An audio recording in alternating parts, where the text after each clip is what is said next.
ఇది శ్రీ స్వామి వివేకానంద రచించిన గమనిక. యోగంలో మొదటి అంగం యమం. యమాన్ని ఆచరించడానికి 5 విషయాలు అవసరం. మొదటిది మనస్సు లేదా వాక్కు అనే గాయాల ద్వారా దేనికీ హాని చేయకపోవడం.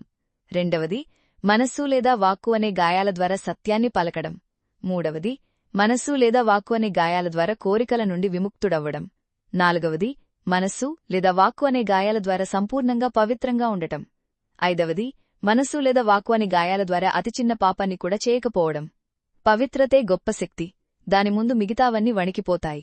తర్వాత భక్తుని ఆసనం. ఆ స్థానం స్థిరంగా ఉండాలి. తల, పక్కటెముకలు మరియు శరీరం నిటారుగా ఉండాలి. మీరు స్థిరంగా కూర్చున్నారని, ఏది మిమ్మల్ని కదిలించలేదని మీకు మీరే చెప్పుకోవాలి. తరువాత శిరస్సు నుండి పాదాలారికాల వరకు శరీరం యొక్క పరిపూర్ణతను ఒక్కొక్కటిగా వర్ణించి, ఇది స్ఫటికంలా స్వచ్ఛంగా ఉంది అని చెప్పండి. దీనిని సంసార సాగరాన్ని దాటడానికి ఒక మంచి ఓడగా భావించండి. మీకు సహాయం చేయమని భగవంతుడిని, లోక ప్రవక్తలను, రక్షకులను మరియు లోకంలోని వరం పొందిన ఆత్మలను ప్రార్థించండి. తరువాత అరగంటపాటు ప్రాణాయామం సాధన చేయండి. ప్రాణాన్ని పీల్చి వదులుతూ మానసికంగా ఓంకారాన్ని జపించండి. ఆ జపం మరియు ప్రాణాయామం ద్వారా శక్తివంతమైన పదాలకు అద్భుతమైన శక్తి ఉంటుంది. యోగం యొక్క ఇతర అంగాలు. 1. ప్రత్యాకారం అనగా ఇంద్రియాలను అన్ని బాహ్య వస్తువుల నుండి ఉపసంహరించి వాటిని నేరుగా మనస్సులోని సంస్కారాలకు అన్వయించడం. 2. ధారణ అనగా నిరంతర ఏకాగ్రత. 3. ధ్యానం అనగా ఏకాగ్రత. 4. సమాధి అనగా మనసు యొక్క సూక్ష్మ ఏకాగ్రత. ఇది ఆత్మయోగంలో అత్యున్నతమైన మరియు అంతిమ భాగం. నేను మరియు నా తండ్రి ఒక్కటే అని ఒక వ్యక్తి అనుభవపూర్వకంగా తెలుసుకున్నప్పుడు, అప్పుడు మనస్సు ఆత్మలో పూర్తిగా లీనమవడమే సమాధి. ఒకేసారి ఒకే పని చేయండి. దానిని చేస్తున్నప్పుడు మిగతావన్నీ పక్కనపెట్టి మీ పూర్తి మనస్సును దానిపై కేంద్రీకరించండి.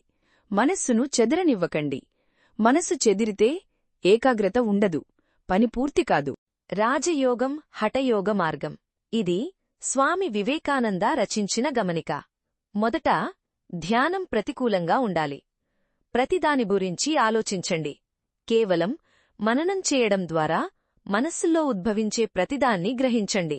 అప్పుడు మన వాస్తవికతను, ఆనందం యొక్క సారాన్ని, ఉనికి, జ్ఞానం, సుఖం మేల్కొల్పండి. ప్రకృతిని, ఉనికిని ఏకం చేసే పద్ధతి ధ్యానం. ధ్యానం చెయ్యండి.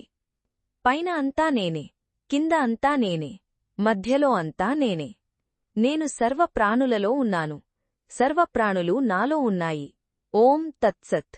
నేనే అది. నేను మనస్సుకు అతీతమైన వస్తువును. నేను విశ్వాత్మను. నేను సంతోషంగానూ లేను, విచారంగానూ లేను. శరీరం తాగుతుంది, తింటుంది, ఇంకా మిగతా పనులన్నీ చేస్తుంది. నేను శరీరం కాదు, నేను మనస్సు కాదు. నేనే అది. నేనే సాక్షిని. నేను కేవలం గమనిస్తున్నాను. శారీరక క్షేమం కలిగినప్పుడు నేనే సాక్షిని. నేనే ఉన్నాను. వ్యాధి సంభవించినప్పుడు నేనే సాక్షిని. నేను మనస్సు యొక్క ఆనందాన్ని. నేను జ్ఞాన సారాన్ని మరియు అమృతాన్ని. శాశ్వతత్వం కారణంగా నేను మారను. నేను ప్రశాంతంగా, తేజస్సుగా మరియు మార్పులేని వాడను. ఒకదాని నుండి మరొకటాని వేరుచేసేది కాలస్వభావమే. తేడా రూపంలో ఉంది, వస్తువులో కాదు. మీరు రూపాన్ని నాశనం చేయవచ్చు, అది శాశ్వతంగా అదృశ్యమవుతుంది. మీకు ఈ వీడియో నచ్చితే దయచేసి లైక్ చేయండి, షేర్ చేయండి మరియు మా ఛానల్కు సబ్స్క్రైబ్ చేసుకోవడం మర్చిపోకండి. అలాగే మా కొత్త వీడియోల తక్షణ నోటిఫికేషన్లను పొందడానికి బెల్ ఐకాన్పై క్లిక్ చేయండి. ధన్యవాదాలు.